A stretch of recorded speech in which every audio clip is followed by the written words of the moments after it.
In this video, I would like to use the red integral from the integral table to handle the green integral. Every calculus book has an integral table on the back. Usually they put that on the index.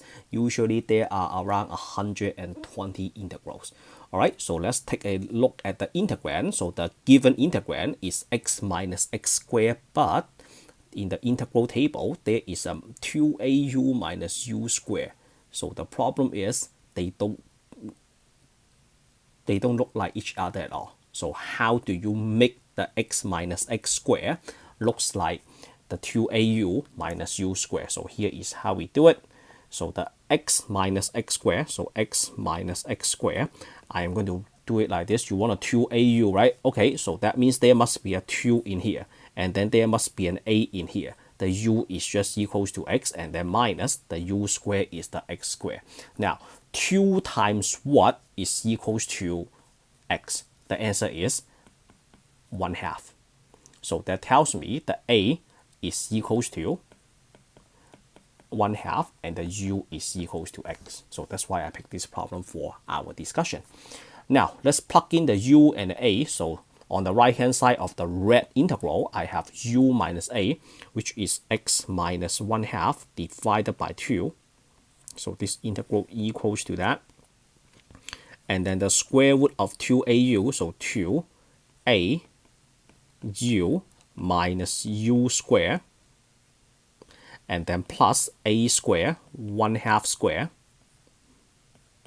divided by 2, and then inverse cosine a minus u divided by a. That's it. There is a plus c, but we don't do a plus c because this is a definite integral. X goes from, I should write x goes from 0 to 1. Okay, let's clean up the result. So we have x minus 1/2 divided by that, should we? Or we can just go ahead and do the math. I don't think we will need to do it because we just plug in and then clean up the math. Okay, let's don't clean up the 1/2 and the 2, those things. So we've plugged in a 1, so 1 minus 1/2 divided by 2.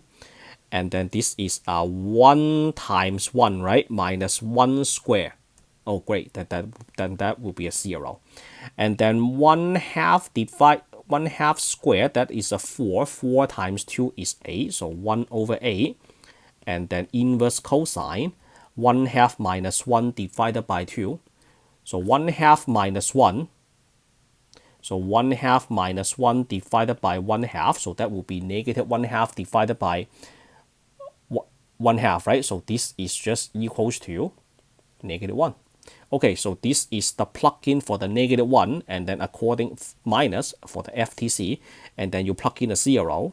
So we have 0 minus 1/2 divided by 2, and then 0 minus 0 square plus 1/8 inverse cosine of 1. Okay, there you go. So this piece, we know that this piece is equals to 0, right? So this piece is just equals to 0. And then what else? What else? Oh, this piece is also equals to 0. So that saves us a lot of work. Okay, the one thing that we will have to figure out is inverse cosine of negative 1. Okay, let's figure out inverse cosine. So we have to figure out inverse cosine of negative 1 and inverse cosine of 1. So inverse cosine of negative 1, okay, how about this? Let's explain this in this way. So we have cosine. So let's say we have let's pick a point on the unit circle. Let's pick a pi/6. So pi/6, the coordinate is what? Is 1/2 comma √3/2, right? So √3/2. So we have sine of pi/6 equals to √3/2, right? Then you have inverse sine of √3/2, that is equals to pi/6. Okay, so for the inverse of cosine is equals to inverse cosine of negative 1. So that is asking cosine of what is equals to negative 1. So cosine of what? And this is asking cosine of what is equals to 1. So that's what the question is asking, and that's how the inverse trig function works. So cosine of what is equals to -1, I would like you to think about the coordinate of pi. So what is the coordinate of pi in the unit circle? That is x is equals to -1, y is equals to 0. So can we say that cosine of negative pi is equals to -1? Yes, we can, right? So we can say cosine of pi is equals to -1.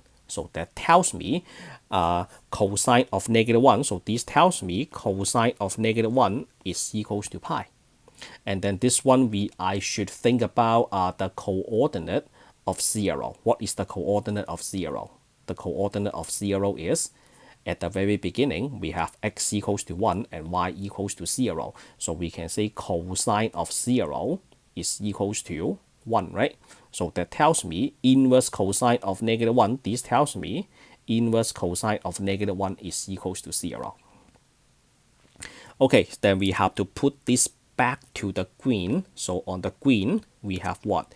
We have square bracket 0 plus 1 over 8, and then inverse cosine of -1, that is equals to pi.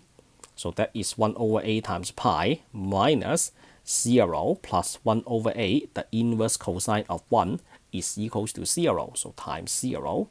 So it looks like, after all, we have pi over 8 for the final answer.